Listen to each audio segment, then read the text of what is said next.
Hello and welcome in, divine souls and light workers and star seeds. This is going to be a reading for you. I'm Sarah and I'm an intuitive guide. I'm a reader and I am also a budding astrologer. And well, I've been studying astrology for 22 years, almost 23 years. However, I will be an official certified astrologer next June 2023. So I'm currently enrolled in a year-long course. But anyway, I digress. If you are interested in working with me, I do offer coaching sessions, for those on the twin flame or divine counterpart journey. And I also offer several readings.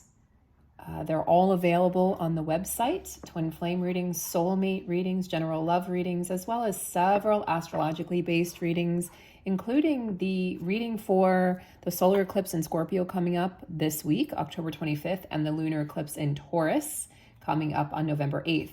Now, these are eclipses that are occurring in the North and South Node collectively. They're very important for our collective destiny as well as our individual destiny.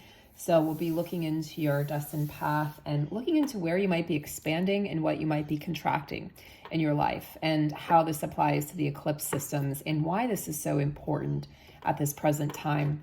I also offer Patreon, where you can subscribe, and I have 2 different levels currently, and we have extended readings over there for several of the readings. I also have a bunch of written posts, including the full moon and new moon posts for every full moon and new moon. I think I started that 3 or 4 months ago. And I will be, there will be one for, of course, for the solar eclipse in Scorpio coming up, the new moon solar eclipse in Scorpio coming up on Tuesday. So I look forward to seeing you over there on Patreon. It's a great way to support my work.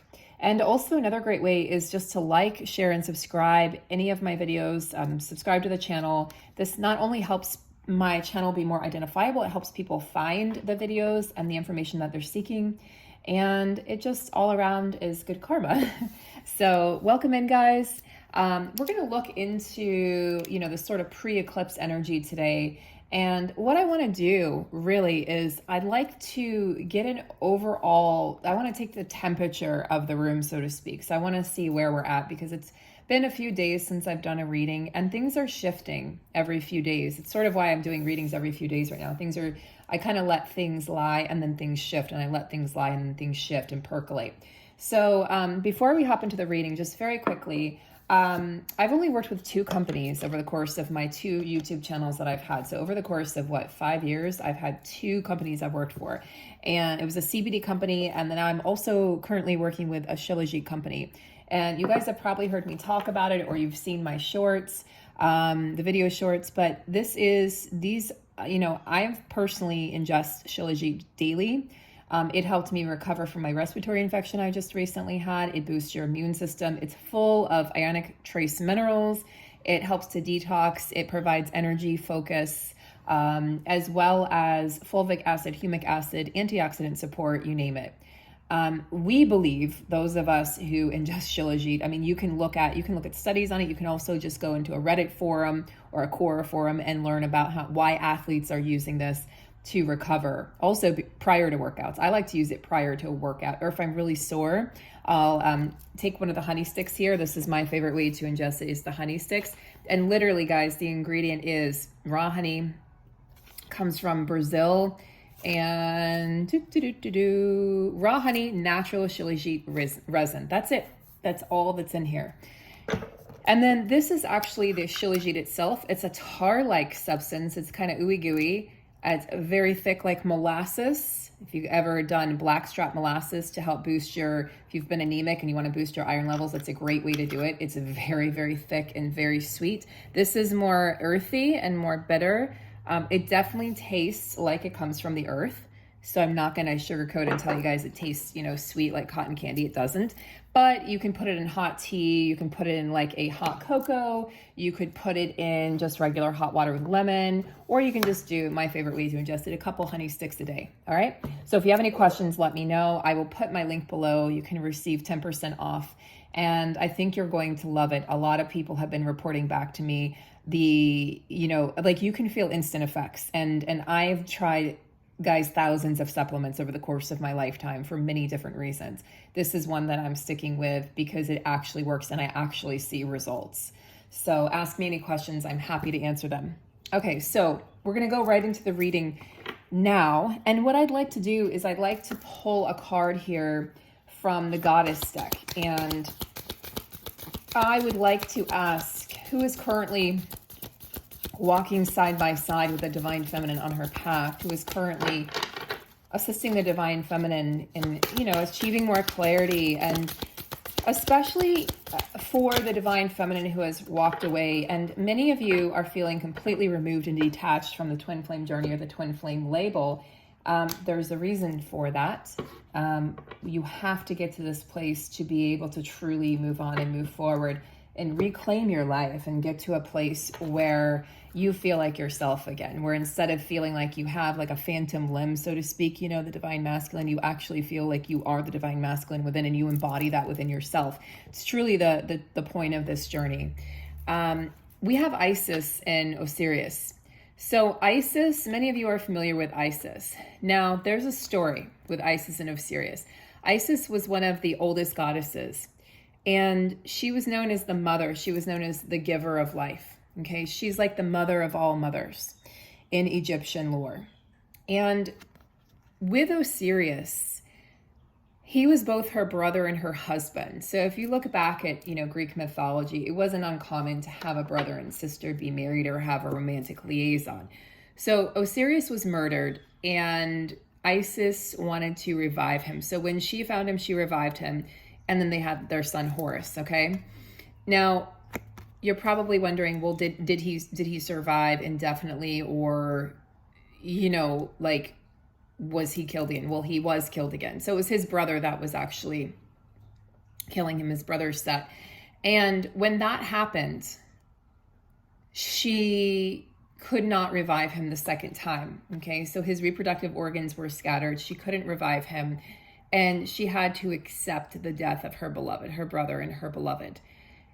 And I think this is really, there's more to it than this. There's more to the story, but I think this is really telling of the Divine Feminine and what she has sacrificed for this journey, for the sake of love, for the sake of devotion and loyalty and supporting the Divine Masculine, and not necessarily receiving a lot in return. So Isis was loyal almost to a fault, like loyal to the point where she had to go through such a period of grief after he died a second time. But she represents this idea that we can overcome death. And for a lot of us, it feels like it's the death of the Divine Masculine. It's the death of the counterpart. It's the death of this connection, this journey. Many of you feel like you can actually feel as though you are off the journey at this present time. It may feel like a distant dream. It may feel like a joke. It may feel like, the universe wasn't supporting you. You could feel a million different ways, or you could just feel really kind of numb towards the whole concept and idea. And many of you that I'm working with currently privately are telling me, I don't even want to be back together with my counterpart. I don't even desire that at this point. There's been too much pain. There's been, too much hurt. Maybe too much regret or shame on both sides for the way, one or either of you has acted, or there's just, you feel fulfilled within yourself, which is the ultimate goal, and you no longer feel the need to have that counterpart. So Isis reminds us that we can overcome death, that we can overcome, and this is like the death of the self, right? We call it the death of the ego. We're dying to ourselves. We are dying to the stories that we have in our heads about life and about who we are. We're dying to, our old gifts so that new gifts can replace those old gifts, and we can become more and bigger and better and continue expanding. We are dying to this old world, right? We're dying in the sense that everything that is not of the light, everything that is not aligned with where humanity is headed has to go. So we're in this place where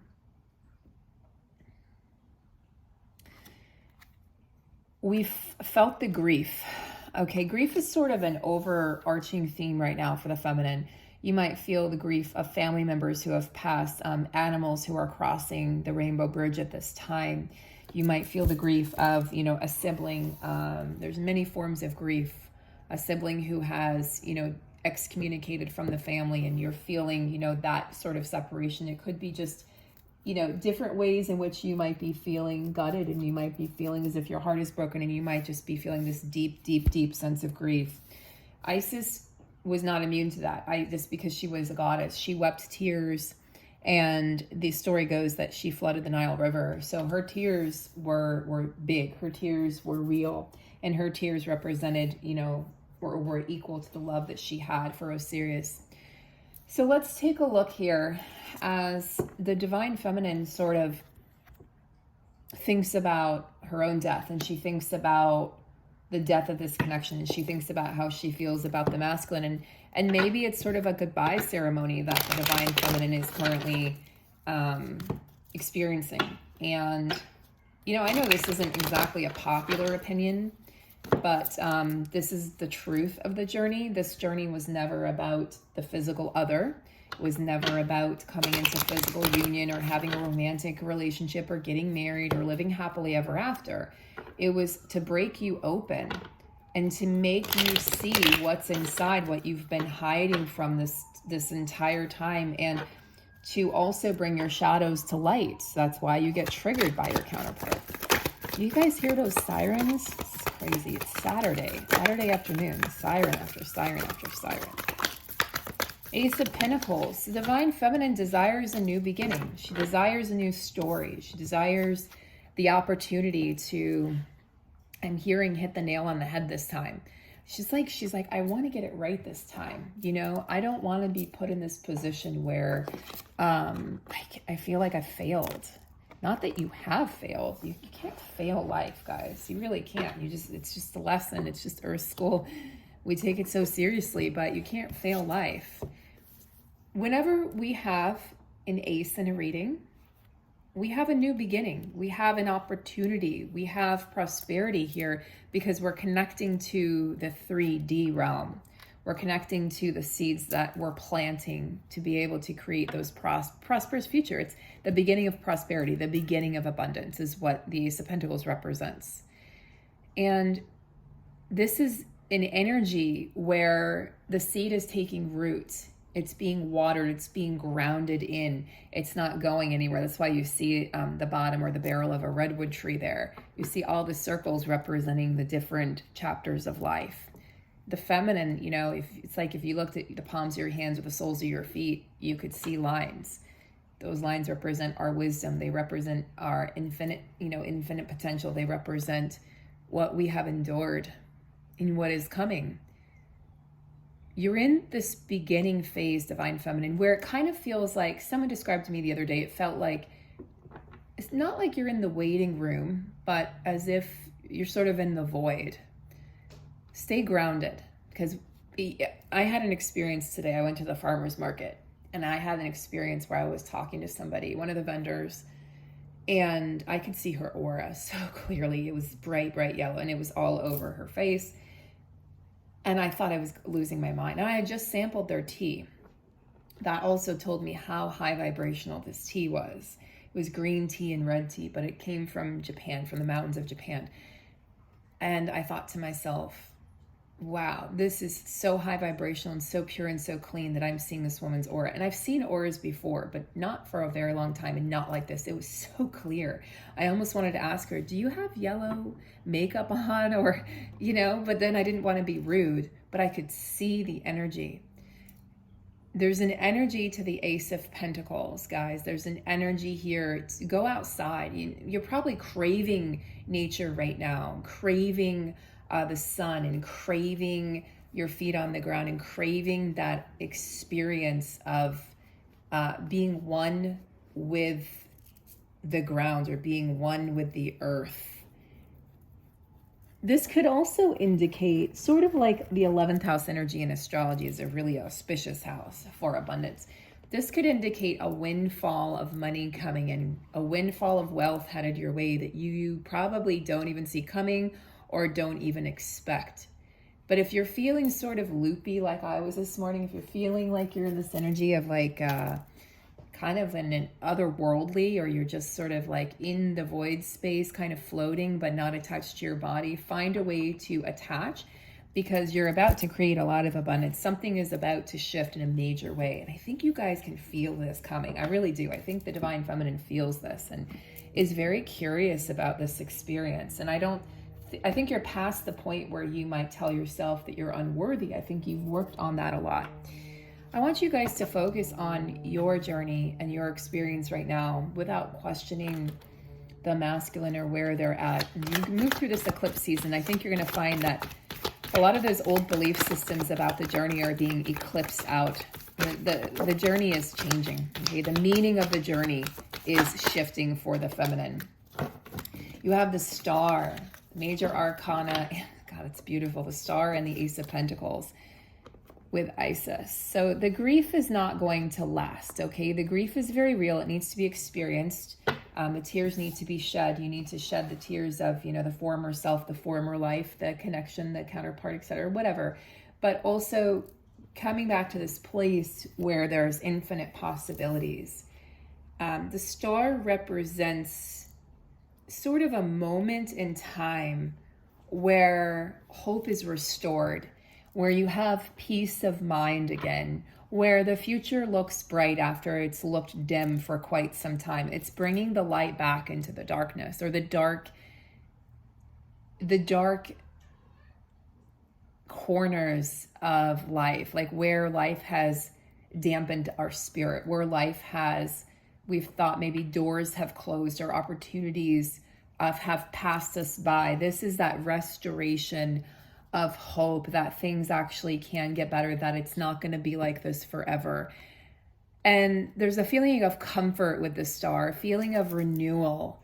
And this is an energy that is not necessarily about action. It is an energy. I mean, the actions should take place, around mid-November after the eclipses, about a week after the second eclipse. It's about connecting to a part of you that feels hopeful, serene, peaceful, at ease, balanced, and aligned. So your light is going to be infused back into your world again and your experience, and you're going to be uplifted and infused with a lot of positivity. So overall, this is such a beautiful energy to experience Divine Feminine. And I really think this is an energy that you've been expecting for quite some time, and you've been hoping that it was going to be available, and then here it is, it's available. So enjoy the experience while it's happening. Enjoy the experience and allow this to be a beautiful moment in time. Venus is lending a hand, as I've talked about in past videos, and I'll talk about it on the channel. Venus is lending a hand to the solar eclipse in Scorpio. And as Venus lends a hand, she's not in a great place with the solar eclipse, because Venus in Scorpio is like, not the most comfortable. Sometimes she's called Venus of the sewer when she's connected with Scorpio. So it's sort of like a dark experience with love, or it could be like an obsession or a possession. So we want to look into those cracks and crevices and dark spaces here, because that could be an experience that you don't necessarily want to extend or expand upon. Just want to be aware that that's part of what's playing out with the solar eclipse in Scorpio. Scorpio helps us examine the depths of our mind and our psyche and our subconscious. Makes us unafraid to go to those darker places. Aligning your life. So what is not aligned, or what needs to change? Good question. Really, only you know this. Only you truly, truly know. Where is it that I'm unaligned? Because it's a feeling. It's not a knowing necessarily. It's not, you can't think your way to alignment. It's a feeling. So where do you feel like you could bring in more balance? Or where do you feel like you could make some changes, some positive changes that might help you feel more, just more balanced, that might bring you into this energy of the star, of renewal, of hope, positivity, a sense of deep, deep peace within oneself.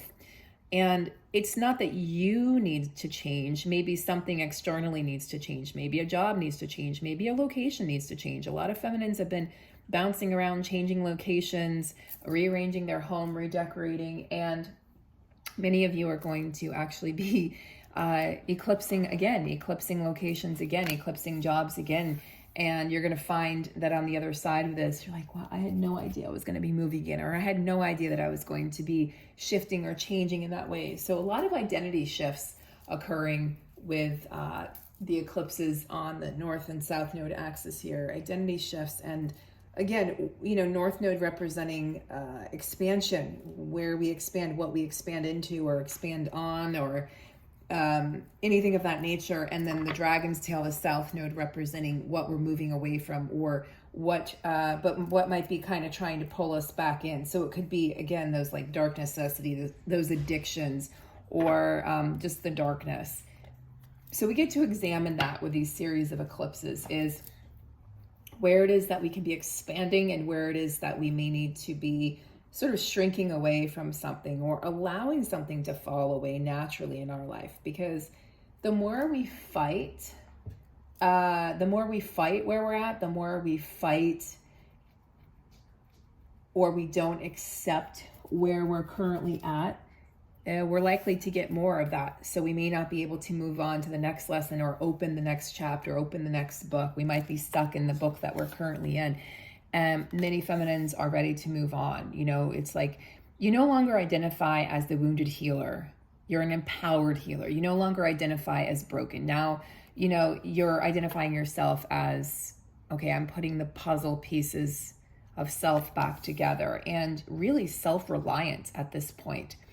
And allowing yourself to draw from your experiences, draw from your lessons and relationships, and where it is that you have, or like who you've met along the way, and what they've taught you and what you've taught them, and being really grateful for everything that you've encountered up to this point. I see the Divine Feminine really resting in a place of ease, you know, as the eclipses pass us by, not fighting the current, not fighting what needs to be taken away or stripped back, but really, really almost desiring that strip back, so that you can get to that place where you really, truly, fully understand yourself. I'm going to actually end this reading here, and we're going to go on to an extended over on Patreon. And what I'm going to look at there is, I want to look at more specifically where this feminine is headed. This energy of the Ace of Pentacles and the Star, the grief energy that has been present for a few weeks now for the feminine. And I'm not surprised that it's coming up with a solar eclipse in Scorpio as we eclipse out certain things in our life. And as you become the Phoenix rising, as you shift, as you change, as you leave aspects of yourself behind, as you get into more of an alignment. So we're going to look into, what does this mean for the feminine in terms of love? What does this mean in terms of connection and relationship? What does this mean in terms of location? What does this mean in terms of work for the feminine? And these are the things I'm going to look into also in the eclipse private readings for you. So what's being eclipsed out? What's being attracted in? What are we releasing, or what do we need to work on releasing and letting go of, so that we can clear some space out here and make sure that we're not bringing, yesterday into the future or into even today, and how you can most empower yourself to move through these energies. So look forward to seeing you guys over on Patreon for the extended. And if you're interested in your own personal reading, I'll have the link for that, as well as the link for this incredible, incredible Shilajit below. Take care, guys. Have a beautiful day, and I will see you in the next video. Take care.